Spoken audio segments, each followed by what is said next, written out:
Olá, sejam muito bem-vindos ao terceiro episódio do podcast De Volta ao Jogo. Hoje com um elenco pesado aqui para falar das grandes goleadas da década no futebol. Então, eu, o cara de sempre que tá aqui, estou junto com Miguel.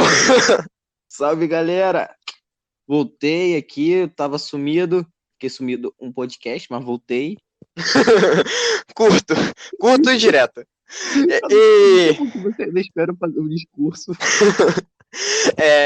E hoje uma nova convidada, uma nova participante. E aí, gente, espero que minha opinião faça sentido fora da minha cabeça também. É isso. Bom, então vamos lá. Hoje a gente separou aqui 6 goleadas, das mais famosas dos últimos 10 anos, né? Tem uma dos últimos 6 anos, né? Melhor, para ser exato. Aqui tá o 6-1 do Barcelona em cima do PSG, o 4-0 do Liverpool no Barcelona na temporada passada, o Flamengo e Grêmio da semifinal da Libertadores, 5-0, o Barcelona e Real Madrid 5-1 em 2018 na La Liga, Barcelona e Bayern da última sexta, e lógico 7-1 do Brasil. Bom, a dinâmica vai ser o seguinte: cada um escolheu um top 3. O mais votado em primeiro lugar vai ser o time que a gente vai escolher aqui como o time não, né? O jogo mais impactante, que mais mudou e que mais foi importante para a história do futebol, para vergonha para um lado e uma história muito boa para o outro. Vamos começar. Miguel, quais dos 6 você elimina? Barcelona e Real Madrid, talvez eu descartaria, porque é um clássico, sim, realmente, mas vive tendo goleadas e tal. É um jogo bem imprevisível, então, tendo uma goleada assim, eu não duvidaria tanto, como já tiveram várias vezes. Do Liverpool e Barça, eu não consideraria goleada assim, eu consideraria mais remontada, né, como foi, porque é, eles precisavam, teoricamente, desses quatro, então não foi bem goleado, porque eles não tinham outra escolha a não ser fazer os quatro para. Claro, foi um jogão e tal, eles estavam num nível de superioridade nesse jogo bem maior, mas não consideraria uma goleada assim tão impactante. E por último, eu acho que eu eliminaria o 5-0 do Flamengo e Grêmio. Cara, eu. Mano, você não imaginaria aquele placar, obviamente, mas eu achei que seria um pouquinho mais complicado. Sem clubismo, eu achei que o Flamengo poderia vencer. Ele teve uns 2 gols anulados no primeiro jogo. Ele estava jogando mais mesmo no primeiro jogo. Teve algumas chances que ele perdeu, mas eu não achei que no segundo jogo vinha a ser tão fácil assim. Mas que bom que foi. Eu vou deixar a Nicole por último, eu vou falar os meus, então eu vou. Seguinte, vamos lá. Primeiro eu elimino o Barcelona e Real Madrid, porque foi um 5-1, sim, tem seu peso. Barcelona e Real Madrid sempre vai ser o maior clássico do mundo. E, e foi numa La Liga, então já aconteceu mais de uma vez, inclusive nessa década, o Barcelona vencer de 5 do Real Madrid. O outro que eu coloquei foi o 4-0 do Liverpool, infelizmente, ou felizmente eu torço pro Liverpool e pro Barcelona. Por quê? Porque, na verdade, sim, foi uma. Eu concordo com o Miguel, foi uma remontada muito grande, mas eu acho que perto dos outros, esse é um placar, entre aspas, menor. É, e foi difícil selecionar esse quarto. Eu fiquei ali entre 3 placares, mas eu fico com 6-1 do Barça e do PSG, pelo motivo do Barcelona tipo, ter passado e não ter ido passado da Juventus, entendeu?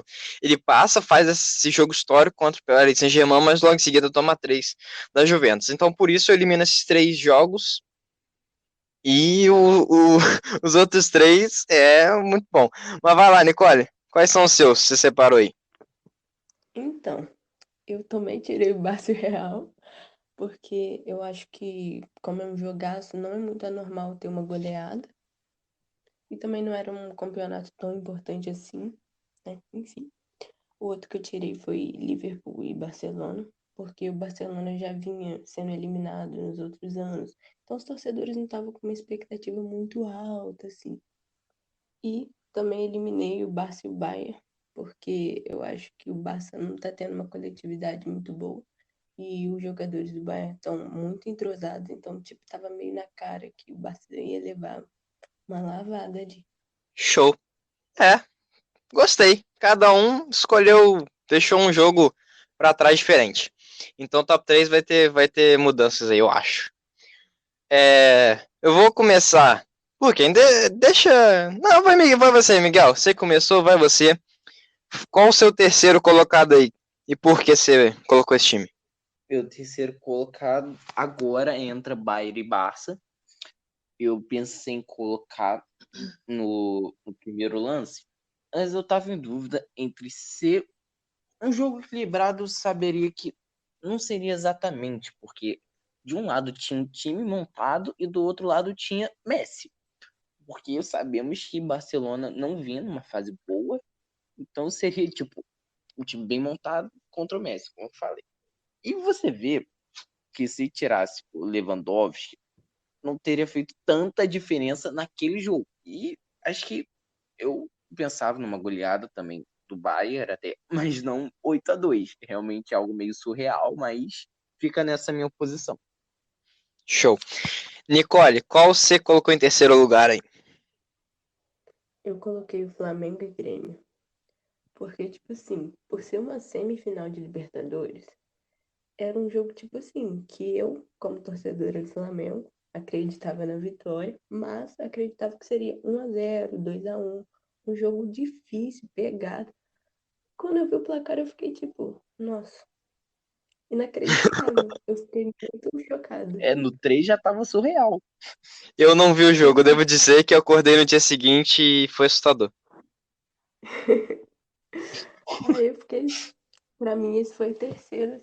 O meu terceiro, como eu disse, foi muito difícil selecionar esses três do segundo, terceiro e quarto. Mas eu vou ficar no terceiro lugar com 8-2. Bom, pra mim, esse jogo, ele, ele seria mais equilibrado. Tem um texto, inclusive, no nosso site que daqui a pouco vai estar pronto. Quando estiver pronto, eu falo aqui no podcast. Mas eu fiz um texto dizendo que eu achava que o jogo seria mais equilibrado que estava aparecendo, porque o Barcelona e Napoli ali, eu vi um Barcelona muito melhor do que da temporada, mas não foi o que aconteceu, a gente sabe o resto da história. Mas por que eu coloquei esse jogo? Esse jogo ele começa com um Bayern totalmente dominante. Eu nunca vi um jogo na minha vida em que um time dominou tanto o outro. Nunca. Eu nunca vi. E eu sou torcedor do Dortmund, tem que falar. Hoje o Bayern é o melhor time do mundo. É difícil falar, mas não tem como negar. E esse jogo ele é muito importante, porque daqui para frente o Barcelona vai ser outro Barcelona, enquanto o Bayern é muito favorito a vencer a Champions League. Para mim, ele é muito favorito a partir de agora. Então acho que é isso. O 8-2 pode ser muito importante para o Bayern, ganhou mais confiança ainda, e o Barcelona vai acontecer uma mudança muito grande daqui para frente, e esse jogo foi muito importante para isso. Partindo para o segundo, deixa eu começar, já terminei esse, começo esse.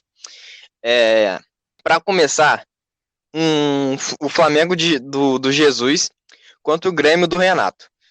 O Renato que sempre ficou jogando farpa ali no Jesus e nesse duelo era muito importante para ver qual era o melhor time do Brasil dentro de campo. E numa semifinal de Libertadores ganhou mais tamanho ainda. E do jeito que foi, cara, com o Flamengo fazendo 5-0 num time que antes da chegada de Jesus era considerado o melhor time da América, é muito grande, entendeu? E aquele jogo ali mostrou que o Flamengo ia chegar na final como o melhor time da América. Chegou, foi sofrido, mas venceu e esse jogo foi muito importante para isso. Meu segundo lugar, eu coloquei o PSG e Barça, porque eu acho que já tinha muitos torcedores do Barcelona desacreditados naquele jogo ali. Eu não acreditava que o Barcelona ia conseguir fazer 6 gols, no caso uma diferença de 5, né? Pra mim foi um jogaço, merecidão. Mas fazer o quê? O Barcelona caiu muito de qualidade. Acontece, né? Acontece, né? Acontece o pior.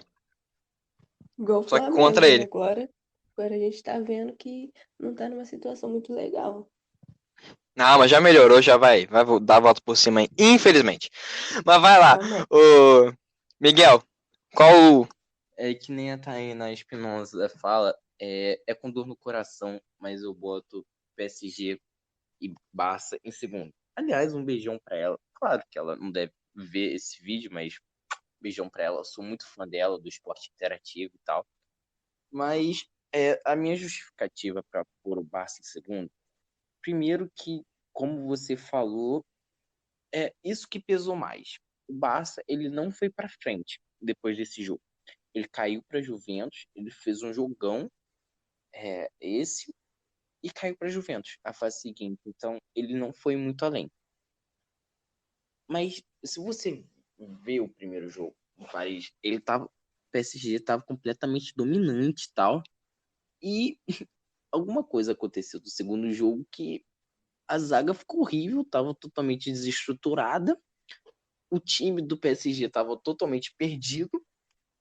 Aí, beleza. Depois que o Cavani faz aquele gol, o rumo da história começa a mudar.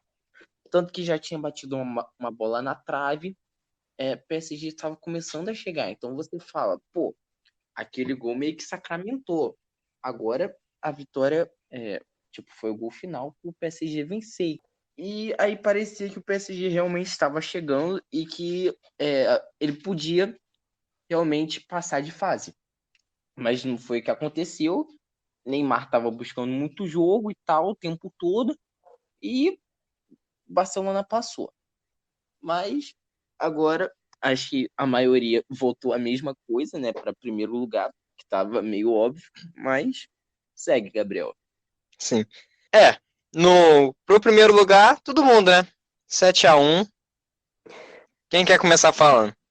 Vamos começar, né? Alemanha e Brasil, votação unânime para primeiro lugar. Não tinha como. Por mais que a gente tava falando de duas grandes potências e, pô, o Brasil, pentacampeão, e a Alemanha, então, realmente seria um jogo bem disputado, teoricamente, no papel. O Brasil podia até ser um favorito. Eu tava me iludindo com aquele time, achando que ele podia ir longe, mas a Alemanha tava avassaladora. É, naquele ano e principalmente naquele jogo, porque não se viu o Brasil naquele jogo, né? O Brasil, Davi Luiz só quis dar alegria pro povo, mas só causou desgraça ali. Coitado, não foi só ele. Não, claro, o Júlio César deu Fernandinho, 7 gols, mas o Pena. Júlio César deixou entrar Não, dá 7. pra fazer uma lista aqui, ó. Fernandinho, Bernardo não jogou nada, Marcelo jogou nada, Luiz Gustavo nada, o Hulk nada, Fred então. Nossa senhora, tô fazendo uma lista. Só o Oscar fez um gol. Eu gosto O do Oscar. Oscar jogou muito. O O Oscar Oscar jogou jogou muito. O muito, Oscar meteu jogou. até um gol, tá? É Gol isso. de lamentação. Exatamente. Então vamos lá. Eu também coloquei 7-1. Além de que a gente tava sem o Neymar no time. A gente pensou que, pô, podia ser mais complicado, mas não imaginávamos que seria tanto, né? Sim. O Thiago Silva Fazer o pesou quê? muito também. Tirar ele. Eu sou muito fã do Thiago. Enfim, Pois é. eu acho assim.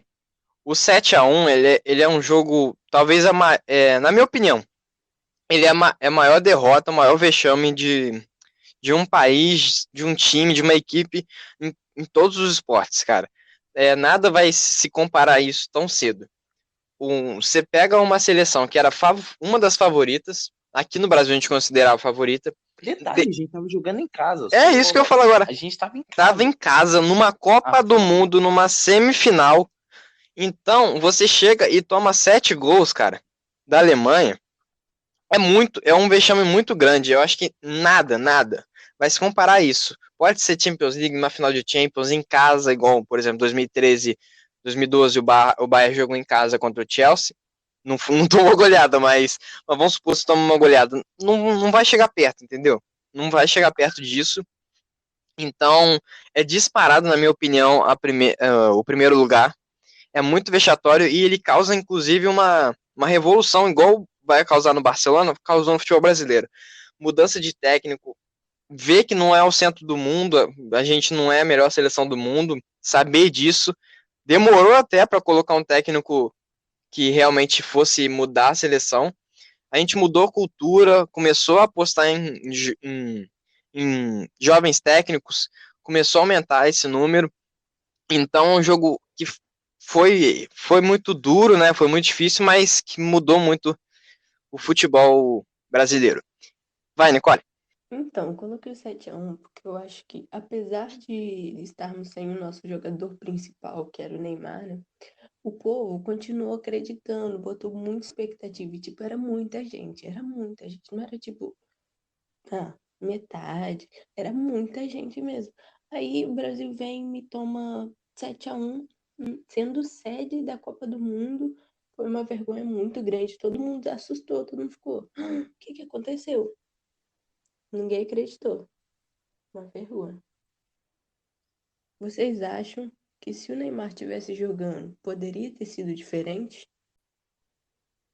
O jogo poderia ter sido diferente? Poderia, mas eu acho que mesmo assim a gente ia acabar perdendo. Poderia não ter sido goleada, poderia ter sido uns três só, dois, mas eu acho que mesmo assim a gente ainda poderia. E é, Neymar não tava tão focado, mais ou menos. Então, não sei, dependeria de como o Neymar ia estar também, e como ia influenciar o time. Sim. É, eu acho que assim, se o Neymar tá naquele jogo, gente, ia ser completamente diferente. Ia perder, ia, porque o coletivo da Alemanha era o melhor coletivo do Brasil. Se você pegar aí você fala, pô, o Barça também tem o Messi. Tipo, o Barcelona, ele não jogava em equipe. O Barcelona foi completamente massacrado. Enquanto o Brasil tinha um estilo de jogo ruim para uma Copa do Mundo, na minha opinião. E deu no que deu. Só que perto do que o Barcelona né? É outra história. O Neymar, se ele tá ali, como o jogo tava voltado para ele, né? Ele ia mudar, ele ia fazer diferença, os alemães iam respeitar ele. Então, faria um jogo diferente, sabe? Com o Thiago Silva lá atrás também. Mesma coisa, ia dar mais segurança, ia ser o capitão que ele é. Então, eu acho que acredito que o jogo seria muito diferente, por exemplo, do que foi o 8-2. O 8-2 poderia ter o Messi e o Neymar ali. Não, para mim não ia mudar. O, o Bayern era muito melhor. Muito melhor. Sim, Thiago Silva é um grande capitão, mas um detalhe, o que você se pegar o Messi daquele jogo e o Neymar daquela época, eu acho que o Messi estava com um poder de decisão maior do que o Neymar. Por mais que Messi acabou não decidindo, pisou tudo nas costas dele e ele não conseguiu fazer. Não tô falando que ele pipocou algo do tipo, mas não conseguiu. Mas eu vejo Messi da- é, decidindo mais do que o Neymar daquela época. O de Até hoje é hoje. completamente diferente. Ele tá Não, extremamente focado e tal, determinado. Mas daquela época eu acho que o Messi estava com um fator de como é que é o nome? decisivo. Que ele Fator poderia decisivo. ajudar mais o time do que. Não sei. Mas Neymar Sim. tava metendo uns golaços às vezes. Uhum. Mas eu ainda acho, sinceramente, que o Messi tá num nível acima do Neymar. De decisão de Também, tudo. com Nicole, quer certeza. falar sobre o que tu acha do Neymar se ele tivesse no jogo? Fala aí, você que fez a pergunta. Então, eu também acho que, tipo, o Brasil perderia pelo fato, né, do coletivo, mas eu acho que ele e o Oscar iriam mais pra frente juntos, entendeu? Poderia levar mais alguns golzinhos, mas perderia de qualquer forma. Essa é a minha opinião, né? Não sei, poderia mudar, a gente não sabe, mas eu acho que É, não mudaria nisso. exatamente. Eu acho que, tipo, ia perder, mas não ia tomar essa varada porque a Alemanha ia respeitar muito mais o Brasil. Exatamente. Vocês acham que para a seleção atual seria uma boa mudar o técnico? Olha, Na minha opinião, eu acho que não precisa mudar. Só acho que o Tite tem que mudar, porque parece que a seleção depende muito do Neymar, tá ligado? Eu acho que ele podia mudar isso aí, botar um outro jogador, sei lá, mais entrosamento. Porque se o Neymar machuca, acabou a seleção. Ah, sei lá. Eu acho que esse é o único Eu, problema aí. eu, eu já. Eu sou muito. Tipo, fico mudando muito de opinião em relação a isso. Eu acho que assim. O Tite é o técnico ideal pro Brasil hoje. Não existe técnico melhor que ele. Não vai fazer um time seguro igual ele faz. Não, talvez criativo tenha, Renato Augusto. Renato Augusto, ó, Renato Gaúcho. Mas eu acho que o Tite é o cara ideal. E sobre o Neymar, sem o Neymar ou com o Neymar, eu acho que ainda dá jogo porque a gente ganhou uma Copa América tranquilo, de boa, sem o Neymar. Apesar que era no Brasil, É, as coisas tudo. Mas, assim, numa Copa do Mundo, a gente consegue jogar sem o Neymar porque a gente é o Brasil, cara. Nossa seleção talvez é a melhor do mundo. Mas o Neymar, ele faz a diferença. Tipo, ele coloca a seleção como uma das favoritas absoluta, entendeu? Ele vai fazer diferença num jogo. se ele for Então, ele é muito focado, eu importante. acho que facilita bem mais. Se não estiver determinado. Quando ele tá no Porque na foco, Copa de 2018, ele ficou até difamado, caindo várias vezes no chão e tal. Agora você pode ver que ele cai e levanta, tipo, na hora. Ele é derrubado e levanta. Mas o que eu queria falar mesmo do, do Tuchel é que. Do Tite. O que eu queria falar mesmo do Tite é que eu acho que ele devia mudar o estilo dele. Primeiro que ele só convoca os mesmos caras. Não sei, tipo, ele convoca os mesmos caras, ele não tenta mudar. Você vê que amistosos, tipo, as promessas quase não aparecem. E eu acho que ele devia. O que o Brasil devia fazer é contratar jogadores novos. É, sub, sub-20 por aí, para chegar. Para pelo menos durar duas Copas. Que aí pega essa Copa e na próxima.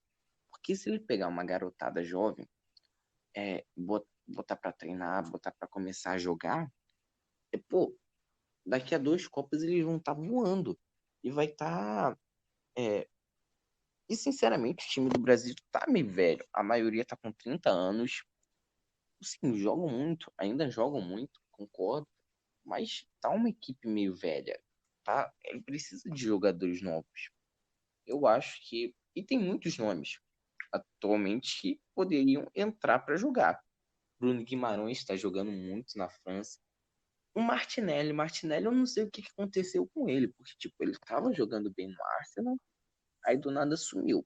Não, Tipo, eu cara, não vejo o cara, não tem jeito. Eles que houve vai explodir, uma hora com o vai cair, Martinelli. assim, normal. Pode ir. Mas eu acho que tinha muito jogador novo ou diferente para ele tentar chamar, do que tentar, tipo, forçar com as mesmas peças, do como o Tite está fazendo. Ele podia variar rodízio. Amistoso, amistoso é específico para isso. Ele usa quase o mesmo. Usou quase o mesmo elenco até o final. Aquele último amistoso contra a Argentina. Sim, estava perdendo, era contra Los Hermanos, mas ele não tentava mudar o jeito. pode dar até uma melhorada, uma velocidade a mais pelo pique dos jogadores mais novos e tal. Mas Sim, é sim. amistoso, né? Assim, pra dar uma chance também. Sim. Tem muito nome que poderia estar bem na seleção Mas, mas pelo menos eu gostei agora que ele chamou um montão de gente do Flamengo e tal, então aí, sucesso.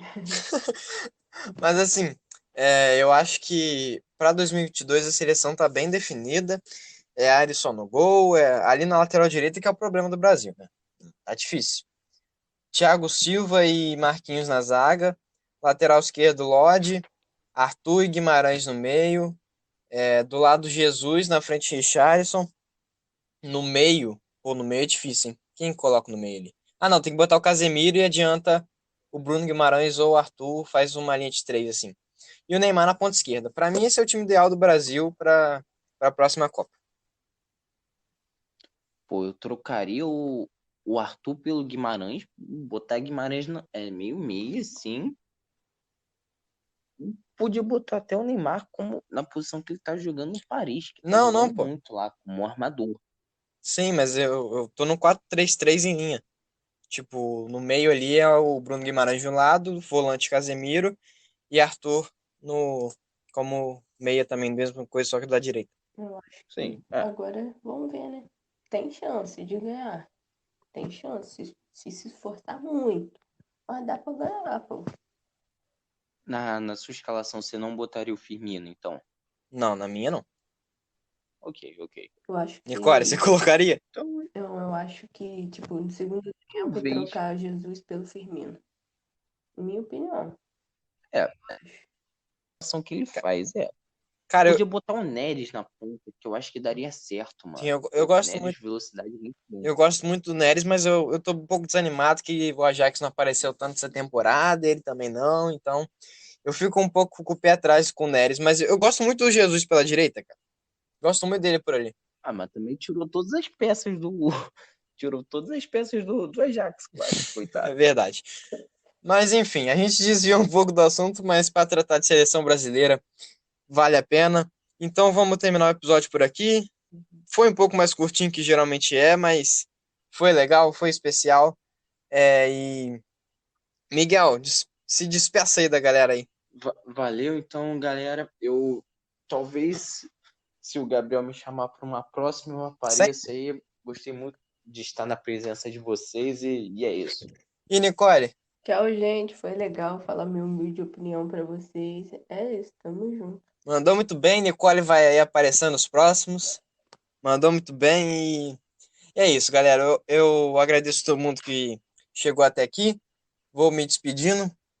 Nos siga aí onde você estiver ouvindo, no Spotify, no YouTube, onde quer que seja. Tamo junto, Deixa o valeu. like, É nóis. ativa Deixa o o like se sininho. estiver no YouTube, aí se inscreve e ativa o sininho. Valeu, galera.